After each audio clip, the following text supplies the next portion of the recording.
Hey y'all, my name is Jasmine Jones. I'm a licensed clinical social worker, and you are now watching Black Girl, a Therapist in the Wild.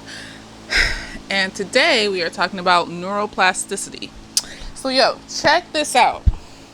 Did you know, where are them little toys sitting on them? Did you know that you can actually change the structure of your brain based off of the repeated behaviors that you are doing? So see if I can do this with the mic. There we go. Can you hear me? Yes. These are neurons, and neurons transfer hormones and other chemicals into our cells. So this is the cell, this is the dendrite, or this is the cell, this is the neural connection, and these are the dendrites. This is what takes in the chemicals.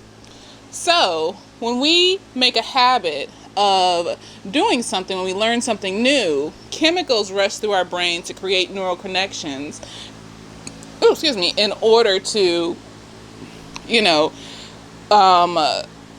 maintain the habit. Basically, we get a reward feeling from the habit that we're doing, whether it's a negative reward or a positive reward, and these little guys send chemicals through our brain, either to remind us that we need the reward because we're feeling overwhelmed. So chemicals that make us feel overwhelmed, like cortisol, which is a stress hormone that affects, when we feel like we're in danger, but can also come out when we're just stressed on a daily basis and break down our body. And positive hormones like dopamine and things like that reward us or give us a feeling of reward whenever we experience something that makes us feel good, whether that's good or bad. So anyways, when we come to neuroplasticity, basically it's saying that our brain is plastic and we can reshape our brain based off of the habits that we incorporate into our lives. And the more we do the habit and we get the positive reward of relief when it comes to the hormones that are taken into, the area of our brain that processes that portion of our behavior, the more that line of communication, those neurons are strengthened. And then when we stop doing a habit, the line of communication for that habit is weakened. So let's apply this to mental health. So if you think about an addict, and we all wonder, like, why do they stay an addict and things like that? When they feel overwhelmed, they have learned to utilize toxic behaviors to feel better. And they don't just feel it as a psychological thing, it also affects their body. Their body becomes addicted to the drug.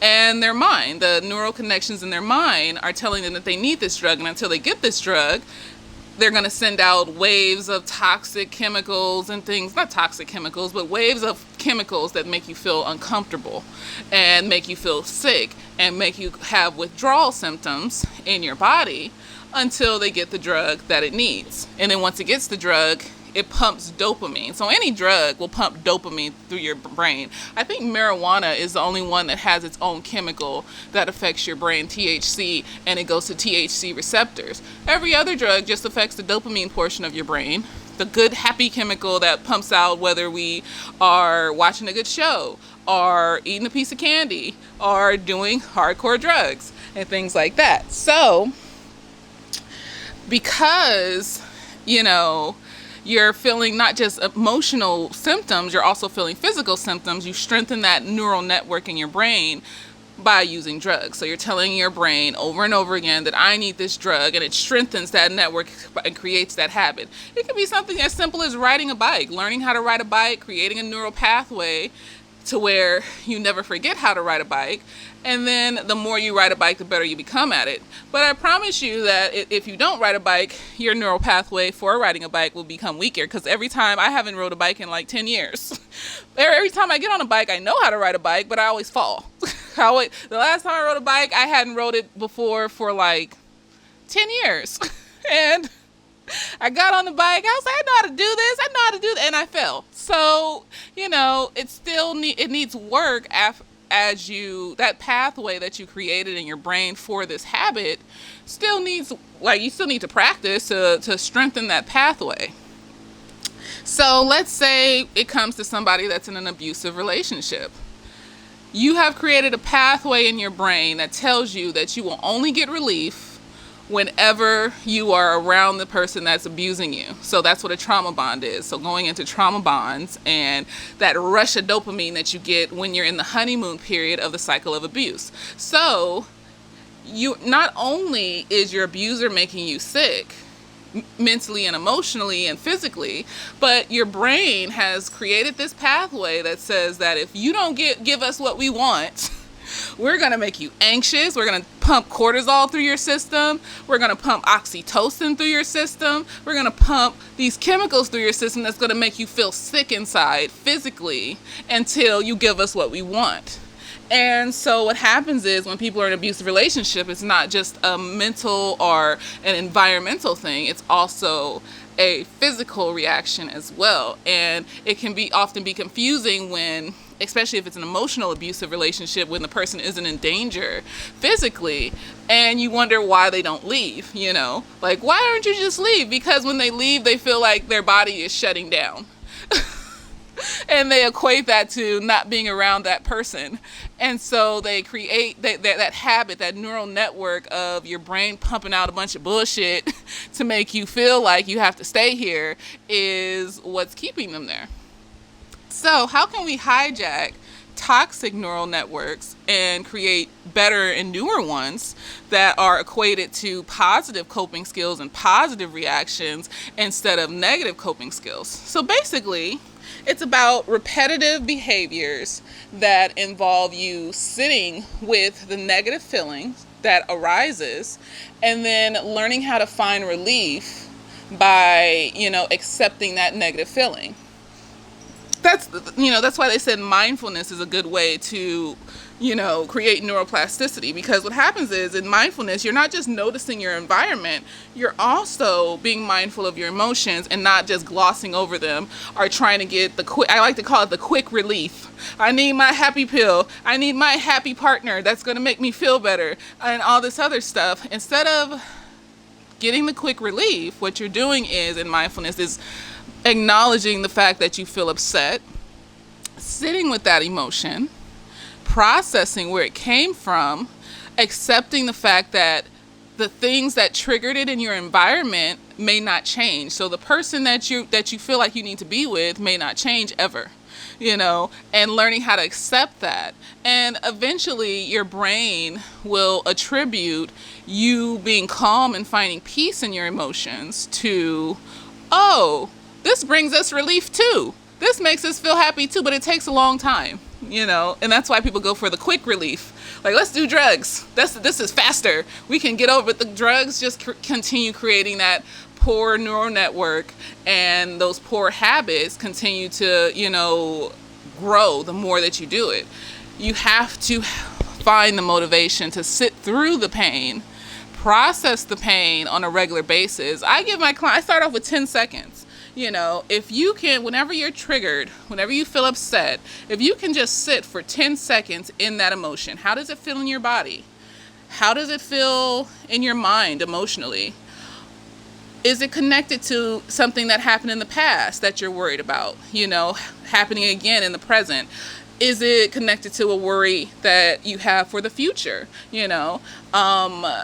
What exactly do you need right now? I noticed that my back pain, I've been practicing mindfulness for a long time, and my back pain is centered on my shoulder blade, and I've had it since I was like 12 because I would slouch. But the slouching was not just due to me just slouching, it was due to a low self-esteem, and I was tall, so wanting to appear smaller and things like that.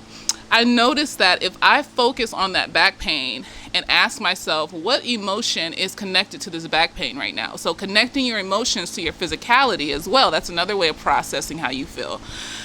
And, it happened today. I was like, my back hurts. I need I have this little rubber ball that I lay on the floor and rub on my back and stuff. I need to rub my back and things like that. And I was just started thinking, like, what am I feeling right now? Why does my back hurt? And I realized that my back hurt because I was anxious about doing this video.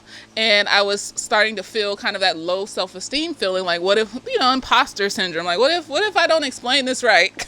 What if this doesn't But I noticed that once I recognized those thoughts and slowly stopped them, I could also feel that my chest was tight too. And so I just started taking slow, deep breaths. And as I was taking those slow, deep breaths, my back pain just went away. It just went, like, my back doesn't hurt right now. And usually when I'm sitting up like this, like, it hurts. And so everything is a package. Everything is connected. So your body is connected to your emotions. When you get anxious and your stomach hurts, learning how to listen, take the time to stop and listen to your body. My stomach hurts, I'm anxious, but I don't know why. Well, let's think about it. Why are you anxious?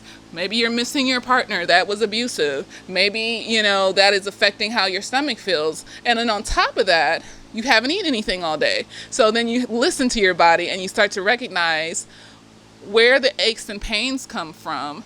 And then you concentrate on that area, concentrate on the emotion. And when you address the emotion, your pain will start to lower, bit by bit. It took me, like, when did I start doing this? Like, fully, and not just thinking mindfulness was a fad. In like 2017. So it took me a while to get to the point where I could connect the emotion that I was feeling to my back pain, the stress that I was feeling, and release it and normalize it. So I normalized the fact that I had low self-esteem in that moment and I felt like an imposter. Trauma is not just felt in your mind. Trauma is felt in your body. A good book to read is The Body Keeps a Score. And I think his name is Vander something. I'm going to put a picture here. I don't remember names. Don't come for me. But, and it talks about how your body holds the trauma that you've experienced in your life. Like, even trauma when you were a baby can be held in your body. Aches and pains that are attached to emotions that you haven't even accessed yet because, you haven't taken the time to say, I need to figure out, or maybe you haven't even thought about it. Just, you didn't even know that this thing was real. Like, this is a real thing. And I know it sounds like, hoodoo voodoo. Like, oh, I can just think about it and make the pain go away. No, it's more so about teaching your mind not to be afraid of the thing that's triggering you. Because when you teach your mind to be afraid of something, it's going to do, your mind just looking for a quick way out. That's all it's doing. It's trying to protect you. So it's going to go the quick way out, whatever that may look like. So it's teaching your mind to slow down, process your pain, not be afraid of it, and find relief in the slowness instead of finding relief in the quickness. So your mind is plastic, and you can continuously shape it and form it based off the patterns of behavior that you're doing, and it takes time. I've had clients where they practice mindfulness and taking deep breaths whenever they get anxious and being mindful about their breathing, and it took them about 6 months to get to the point where it was just this automatic thing that just happened. Whenever their trigger came around, they just automatically started taking deep, slow breaths because they practiced on and off, trial and error, forgetting about it and then redoing it. But it was the consistency of the fact that they were doing it at least once or twice a week, at least, where eventually it just became this automatic thing of, oh, when my trigger comes around, my body just does this. Because you created that neural network, that pathway in your brain to, tell it that basically if I take these deep breaths and I'm mindful about my emotions, I'll calm down and it'll feel better. Instead of your brain just hijacking you and saying, well, let's go do drugs. Drugs, you'll feel better in like 5 minutes. And then you'll feel really crappy and sad and disgusting in your body afterwards. So I think this is really interesting, the concept of neuroplasticity. Neuroplasticity. Yes, squat. And how you basically can change your brain without any surgery, without any pills, and over time, and of course, if you have severe mental health issues where the structure of your brain is, and you need medication to kind of help guide you into this space of working on neuroplasticity and working on changing the structure of your brains through habits, then that's okay too. Sometimes you need an extra boost, sometimes you just need that extra boost to help you get to that place, and there's nothing wrong with that either, just depending on what your doctors and your therapist are saying. But I think if you go into the practice of mindfulness and sitting with your emotions and accepting your emotions, accepting and radical acceptance, that's what it's called, of the situations around you and the people around you, and continuously practice it on a regular basis. So you can use meditation to practice mindfulness skills, and you take what you learn in the meditation and you use it in your everyday life. So I'm going to take my meditation and do it once a day when I get off of work, but then I'm going to use the concepts in the meditation to help ground myself, access my emotions, and help me get through this situation in my everyday life. So that's kind of how it works, and I think it's really cool. And so I'm probably going to be doing more videos about this and how it affects anxiety and how it affects trauma and how it affects depression. They said that using mindfulness could completely reverse depression based off of the new neural connections that you're making in your brain, and then the negative neural connections that you're weakening. So it weakens. So the negative neural connections weaken.